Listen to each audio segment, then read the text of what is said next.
नमस्कार मित्रों। पौष कृष्णा सप्तमी 2080 बुधवार 3 जनवरी 2023। अभी की चर्चा में वैश्विक परिस्थितियाँ जो संकेत करती है मानवीय दोषों का। देखिए, दो तरह से मानव को भुगतना पड़ता है। एक तो प्रकृति द्वारा प्रदत्त विपदाएं, जिसमें हम समझ लेते हैं भाई भूकंप है, अतिवृष्टि है, अनावृष्टि है, कोई बड़ी जंगल में आग लगी हो, जंगल में आग अपने कारणों से, और वो आग फैल करके और गांव और शहरों को अपने में लपेटती हो। ये विशेष करके यह ज्वालामुखी का फटना, इनको प्राकृतिक दुर्घटनाओं में हम मान लें। मानव निर्मित जो संकट है उसमें अपने धरती के ओजोन परत को छेद कर, और जब से मानव बाहर जाने लगा है तब से सूर्य सहित और कई तारों की और उपग्रहों की जो दुष्ट शक्तियाँ भी और अच्छी शक्तियाँ भी, वो हमारे पास तेज़ी से पहुंचने लगी हैं। अच्छी शक्तियां पहुंचने लगी है, उसका संकेत तो यह है कि विज्ञान और नित्य नई खोजें कर रहा है। इन शक्तियों के सहायता के बल पर ही कर रहा है। ये शक्तियां मदद करती है मानवीय शक्तियों को उद्घाटित होने की। और जो विपदाएं मानव पर आ रही है वो तो बहुत स्पष्ट ही हैं कि हमको जो अल्ट्रा बैंगनी किरणों से बचाने वाली ओजोन परत, उसको हमने स्वयं अपने विकास के प्रवाह में और छेद कर दिया, भेद कर दिया, और हम उससे बाहर जा कर के अपने उपग्रह और छोड़ने लग गए हैं स्वयं, जो चाँद मंगल सबकी परिक्रमा करने के बाद अब सूर्य की परिक्रमा में और लग गए हैं। और भारत उसमें अग्रणी हो गया है।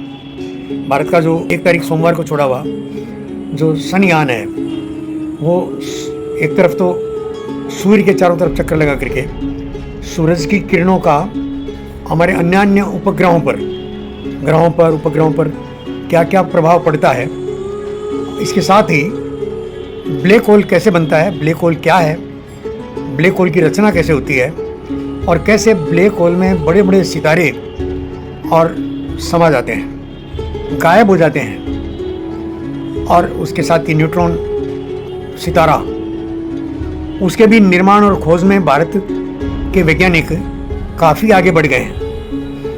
मैं न्यूट्रॉन सितारा बोल रहा हूँ तो इसकी प्रक्रिया भारत और अमेरिका के वैज्ञानिकों ने जो अब तक स्पेस में छोड़े गए ग्रह उपग्रह हैं उनसे पाई है, वो ये कि हर सितारा करोड़ों वर्ष जी करके और एक दिन समाप्त होता है, सिकुड़ता है, अपने आप में शेष हो जाता है।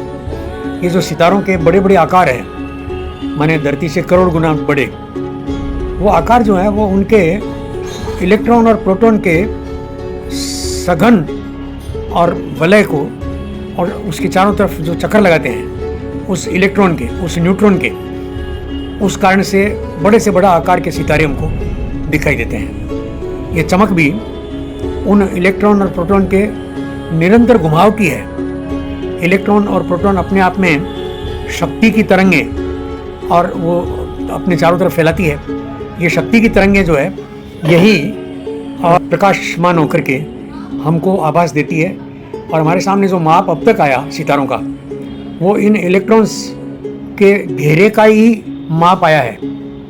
इस घेरे को, और जितना बड़े आकार में, जितने बड़े सर्किल में ये घेरा घूमता है, उतना बड़ा सितारा। तो सितारों की कई बार तो हम देखते हैं कि सितारों की जो साइज़ है वो धरती से अरबों गुना बड़ी।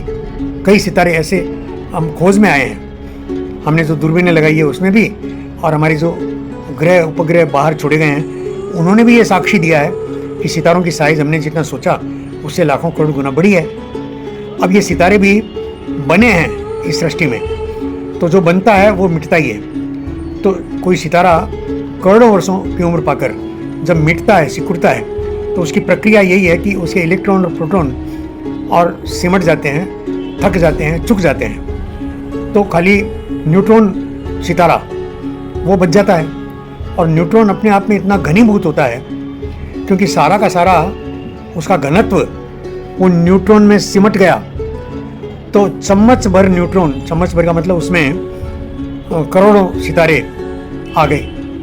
तो चम्मच भर न्यूट्रॉन का वजन धरती की तुलना में अरब खरबों गुना ज़्यादा होता है। यह अरब खरबों जब कहा जाता है, विज्ञान भी कह रहा है, तो विज्ञान यहाँ कह देता है कि अमाप्य, ये अमाप्य है, हमारे लिए मापना कठिन है। देखिए, जैन शास्त्र में गणित के 3 आयाम किए, गणनीय, अगणनीय और अनंत। तो ये सारा जो वजन है एक चम्मच भर न्यूट्रॉनीय ग्रहों का, एक चम्मच भर जो संग्रह किया, उसका अमाप्य है, अगणनीय नहीं है।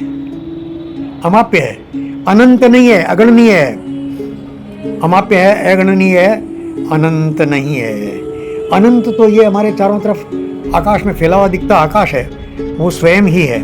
और ऐसी अनंत आकाश गंगाएं हमारे इस सृष्टि में, हमारे इस सृष्टि मतलब ये जो हम देख पा रहे हैं उससे अलग गैलेक्सीज भी वो हैं। उन गैलेक्सीज की खोज करके ही कई सारी अंग्रेजी फिल्में बन गई हैं, वार ऑफ गैलेक्सीज।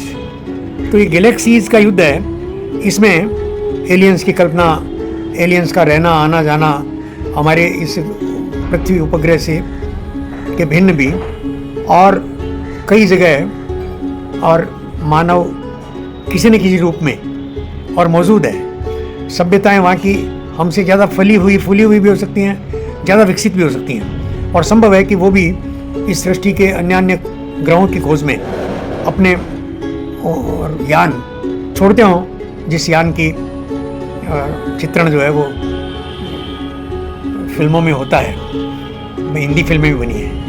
वो इसकी ऋतिक रोशन की पहली फिल्म तो वो थी जिसमें कोई ऊपर से यान आकर छूटता है और वहाँ से एलियन निकलता है और वो एलियन उसका दोस्त हो जाता है हमारे हीरो का।